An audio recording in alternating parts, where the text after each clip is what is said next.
And the stage of broadcast, here is Mr. Jim Wood. Well, Roger, a semifinal of a major is going to be a big test, and today you really came out and played about as well as I think you can play. Did that feel as good as it looked? Yes, I mean, I'm very happy, you know. You always got to, in tennis, got to deal with how the opponent plays, and sometimes he plays exactly the way you want. Sometimes, you know, you battle through tough in the beginning, and then all of a sudden you get the break you're looking for, and things change dramatically, and that was a little bit how it was today. Same thing happened last year, was against Del Potro, actually. So it's nice, obviously, going through a match like this, but I obviously already know now, right after the match, the next match I'll play against him won't be this way. Well, I think Joe was a little tired, clearly. He had a couple of tough matches coming into this one, and I think that, was that something that you were keyed on, get on top of him early and just try and make him feel even more fatigued? Well, I just think against top players, it's always a huge bonus if you can win the first set, you know, because then after that, it always gets more difficult, you know, once you're down. But I actually thought he did really well in those 5-set matches, and I expected him to come out here and be really, like, athletic the way we know him. You know, I think the beginning was tough. I thought it was very intense. And, you know, maybe just for him, he maybe was mentally more fatigued than maybe physically, I thought. And that showed maybe a bit at the end. It was unfortunate for him. Well, we talk a lot about your game. We talk about all your shots and your experience. One thing that is probably overlooked is your fitness. It takes great physical strength and stamina to do what you do out here and make it look easy. Do you train really hard in the off-season? Can you give me any tips, anything you can talk about? Oh, it's all talent. That don't work. I just sit on the couch. Take care. Now you've really upset me. You thought you had something going, right? That you were one of those, like was Lendl, that, you know, made us generation work hard. Not with me, anyway. I didn't get inspired. No. No, all I do is really just take care of the kids, you know. That's all I do. Well, last year, that makes me feel even worse, by the way, thanks. Last year was a very special year for you off court. We talked about that earlier, about the kids, about how you're a diaper specialist now. But it was also a fantastic year for you on court. What stands out for you? You accomplished a lot last year. What stands out from on court in 2009?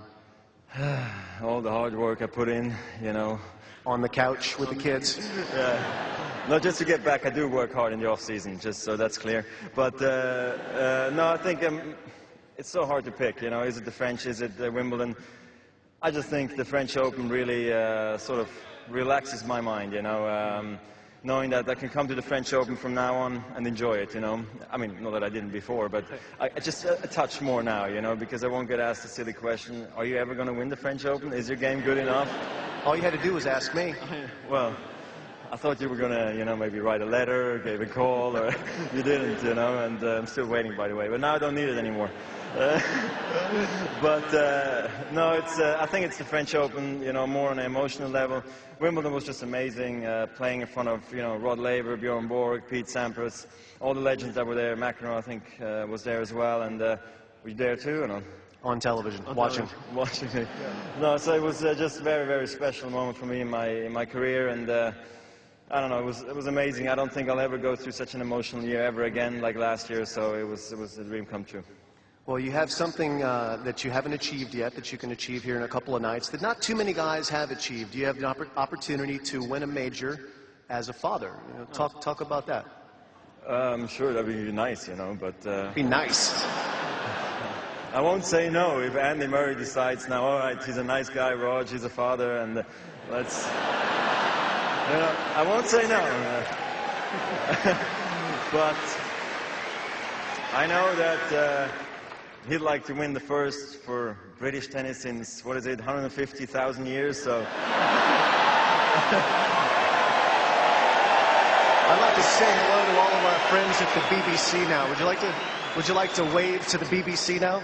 No, that was more, you know, to think of Andy, the poor guy who has to go through those moments over and over again that, you know, it would be so nice for him to win and everything, but he's done tremendous, you know, so I'm looking forward to a great final. He's a nice guy, and we match up well together, you know, so I expect a tough one. Well, what are the keys to the match for you against Andy? I think aggressive, you know, the way I usually always play. We've had some very different type of matches against each other, where we try to joke around each other, around the court, or just loop the ball in or play really aggressive. So I think it's very tactical always against him.